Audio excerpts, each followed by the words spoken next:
If the door you begged God to keep open just slammed shut, it's not because you failed, it's because your purpose could never begin there.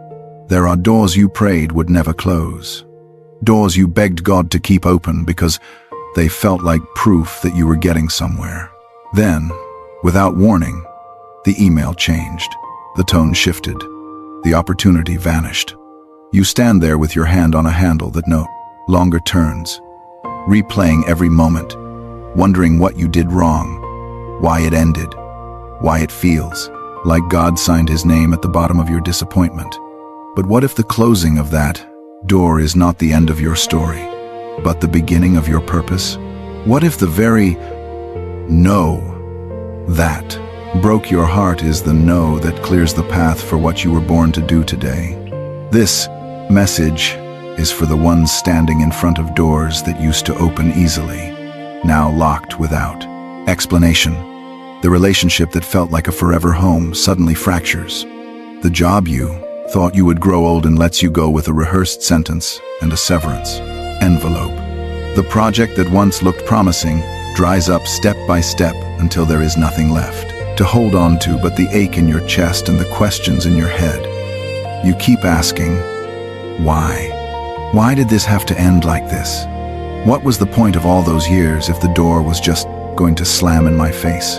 Maybe you were raised to believe that open doors equal God's favor and closed doors equal failure. So when something ends, you automatically assume you messed up, you missed it, you disappointed God beyond repair. You roll the memories on, repeat, frame by frame, looking for the one moment you could have done differently to keep that door open. You confuse grief with guilt and think, if I were better, braver, holier, more disciplined, this would have worked. Underneath that self-blame sits a quieter, more painful accusation. If God really loved me, why would he let this close? This message matters because some of the most important chapters of your life will not begin with a spotlight, but with a shut door. Destiny does not always walk in through the opportunities you wanted. Sometimes it walks in through the exits you never planned. What feels like rejection is often redirection. What feels like punishment is often protection. There are doors that, if they stayed open, would keep you trapped in roles that are too small, patterns that are too familiar, versions of yourself that cannot carry what God has placed inside you. You are not crazy for missing what you lost. You are not weak for still feeling the sting when you pass by the building where you used to work, or when a memory of what could have been catches you off guard.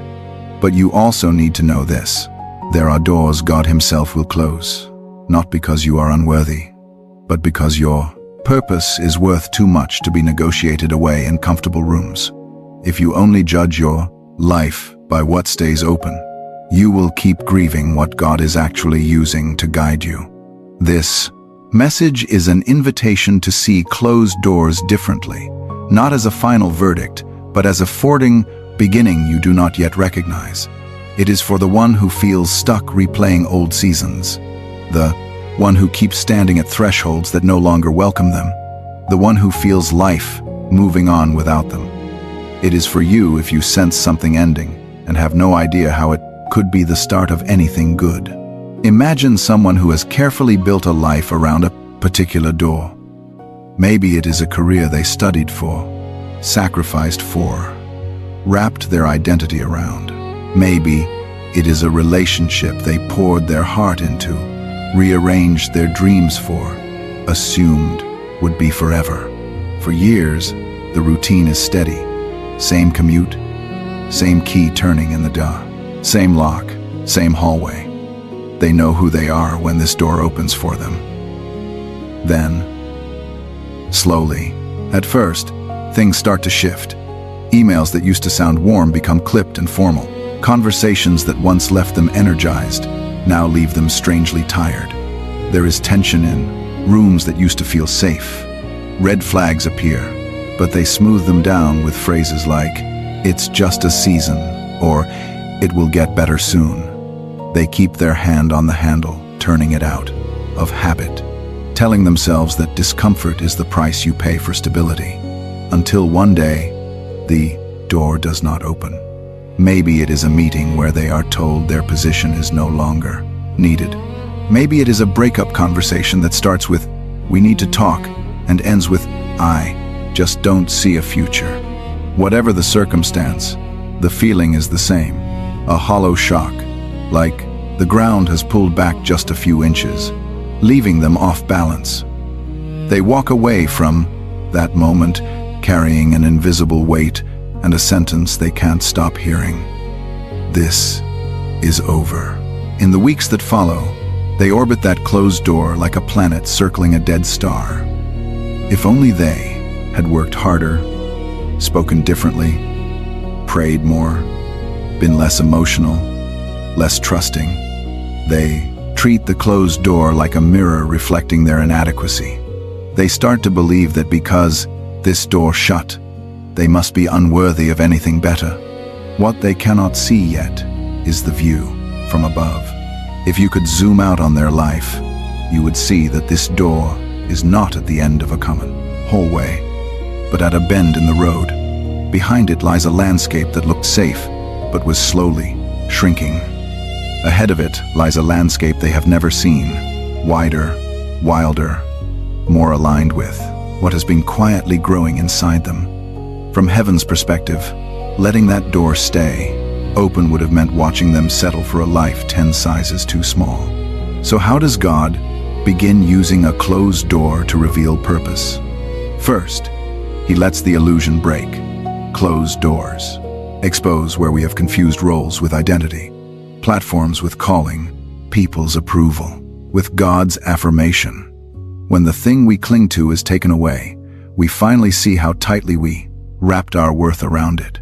It is painful to admit how much of our security was tied to being the one who works there or the one who is with them. But in the rubble of labels, a truer name begins to echo. Second, He creates space. Where constant busyness once lived, silence moves in. There are hours in the day that used to be filled with commuting, attending, showing up for other people's agendas. At first, the quiet feels like suffocation, but slowly, the quiet becomes a mirror. In it, they see buried desires, neglected gifts, dreams they talked themselves out of because there was never time or energy to pursue them. Third, He introduces new questions. Instead of, "How do I get back through that door?" the questions begin to shift to, "What did that door teach me about myself? And who am I without it? And what have I always wanted to create, build, or become that I was too busy to consider?" Those questions are uncomfortable, but they are also sacred. They are the soil where purpose starts to grow. Finally, He brings new glimpses. Not a full blueprint, but small, provocative glimpses. A conversation that lights them up. An idea that will not go away. A chance to help someone, using skills they never used at the old door. These glimpses feel fragile, too small to be calling. But they carry peace the old door never did. Piece by piece, God begins to reveal that the closing was never about trapping them in loss. It was about positioning them where their purpose could finally begin to breathe. When a door closes, the first thing we feel is loss. But if you stay with God in that loss instead of running from it, something deeper begins to surface. Beneath the grief, there is a rearranging of what you value, what you chase, what you are willing to give your life to. The very fact that a closed door hurts is proof that it meant something to you. God does not belittle that. He steps into your tears and gently asks, "Did you build your identity on this? Or can I use this ending to reveal who you are beyond it?" Closed doors turn down the volume of everyone else's expectations so you can finally hear the sound of your own calling. When you no longer have to show up at that place. For those people in that role, you are left with a terrifying and liberating question. If I am not needed there, where am I truly called to be? It is in this in-between space, between what ended and what has not yet begun, that God often whispers the most important truths about your purpose. You were not created just to fill a position. You were created to carry His heart into specific corners of the world. Sometimes that means your purpose will not look as shiny as the door that closed. The position you lost may have come with status and recognition. The relationship that ended may have given you a sense of belonging, even if it quietly required you to shrink. When God closes those doors, the next step He shows you might look smaller, quieter, hidden, serving in a place no one posts about, studying something new that humbles you, starting a project that exists only between you and Him. If you only measure purpose by visibility, you will miss the holy weight of what He is building in secret. In this deep work, God is not merely pointing you toward a new task. He is refining the person you are as you walk toward it. He brings up patterns you carried through. Every open door, the need to be liked by everyone, the habit of overworking to prove your worth, the fear of disappointing people. Closed doors expose these patterns because, for the first time, you do not have a role to hide behind. You cannot drown out your restlessness with busyness. You are face to face with yourself. God loves you too much to let you spend your life bouncing from door to door, never asking why you are drawn to them in the first place. So if you are willing, He will sit with you in the quiet and help you notice what your soul is actually hungry for. Not just affirmation, but assignment. Not just busyness, but meaning. Not just stability, but significance that outlives you. He will bring to mind moments where you felt most alive, not just proud, not just praised, but deeply aligned. Maybe it was helping someone understand something that once confused you. Maybe it was creating something from nothing and watching it bless someone else. Maybe it was speaking courage into a heart that was ready to give up. Those moments are breadcrumbs, glimpses of what your purpose tastes like. As you follow them, you may realize that the closed door pushed you out of a space where your gifts were tolerated but not truly needed into places where your gifts are an answer to someone's prayer. You may see that the door you begged God to reopen would have kept you trapped in cycles of striving, while the path He is now revealing leads to a quieter, truer fruitfulness. None of this cancels the pain of endings, but it reframes them. The question slowly shifts from, why did this happen to me? To, what is this making possible in me? Purpose is not just about what you do. It is about who you become when doors close and you choose to stay tender, teachable, and trusting instead of bitter, cynical, and numb. That choice, made in hidden days, shapes the kind of person God can trust with influence later. Closed doors, in God's hands, are not just barriers. They are chisels, carving you into someone who can carry the weight of a calling without collapsing under it. There comes a moment when the closed door stops being the center of your story. It does not happen in a flash of lightning or a dramatic sign. It usually happens on an ordinary day, when you are doing something small and faithful with what you have left. Maybe you are helping a friend through their own disappointment. Maybe you are volunteering in a hidden place. Maybe you are just telling the truth about your struggle to someone who thought they were alone. And in the middle of that simple moment, something shifts. You start to notice that the very pain you thought disqualified you has become the bridge that lets you reach other people. The story you were ashamed of suddenly makes your voice believable. When you say, I know what it feels like when the door closes, you are not quoting a book. You are testifying with scars that still remember. You watch another person's shoulders relax. Their eyes fill with tears of relief because someone has finally put language to what they could not explain. Later, when you are alone again, you replay the conversation and realize that you did not speak from theory. You spoke from transformation. You did not tell them, just get over it. You told them how God met you in the hallway, how He sat with you while you grieved, how He slowly turned your questions into different questions. You told them how the closed door forced you to ask who you are without titles, and how in that painful stripping, you began to meet the person God had seen all along. In that realization, the weight of your story rearranges itself. The closed door is no longer a dead end you keep walking into. It becomes a doorway into a different kind of authority. You begin to see that your purpose is not built on everything that stayed open, but on dung. What God did in you when things shut. The very hallway you tried to escape has become holy ground, a place you can now walk other people through. This doesn't mean you suddenly understand every reason for every ending. Mystery still remains, but the tone inside you has changed. Instead of begging God to take you back to what you lost, you find yourself asking Him to use what you have lived. The grief is still real, but it is braided with gratitude. Somehow, against every expectation you had when the door first slammed, you can look at that closed chapter and say, "It hurt me, but it did not waste me. It made room for who I am becoming." For the first time, you sense that your life is not happening to you. You are partnering with God in it. You are no longer just surviving your story.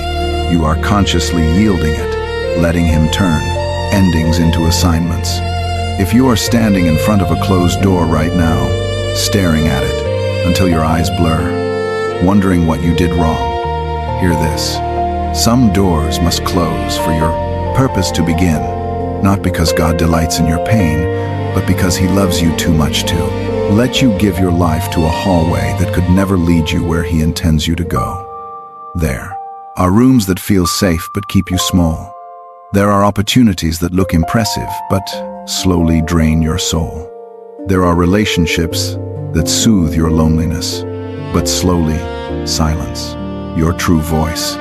Sometimes love looks like God gently, firmly saying, "No more. You are allowed to mourn what ended." Grief is not a lack of faith. It is part of loving something deeply. Let the tears fall. God can handle all of it. But as you grieve, ask Him a new kind of question. What are you making possible through this that could never have happened if the door stayed open? That question does not erase the pain, but it opens a window in the room where you feel stuck. Begin to pay attention to the quiet invitations appearing around you. A small opportunity to serve. A new idea that won't leave you alone. A desire to learn something you once dismissed. These may not look like the big breaks you were waiting for, but they are often the first steps into a life that fits you far better than the one you lost. Do not despise small beginnings just because they do not come with applause. Seeds never look like forests on the day they are planted. Also, pay attention to who you are becoming in this in-between. Are you growing more bitter or more honest, more cynical or more compassionate, more guarded or more grounded? Purpose is formed in the answers to those questions. The same hallway that could turn you hard can also make you deeply kind if you let God teach you how to see your own story with mercy. One day, you will look back at this closed door and realize it was not the end of your life. It was the hinge. On one side stands the version of you who lived mostly for open doors and human approval. On the other side stands the version of you who knows how to trust God with both. You may not be able to see it yet, but your purpose is not waiting behind the door that shut. It is unfolding, step by step, right where you are learning to walk with Him now. And when the next door opens, the one that matches who you have become, you will recognize it. Not by how shiny it is, but by the deep, quiet, knowing in your spirit that says, this is why that door had to close.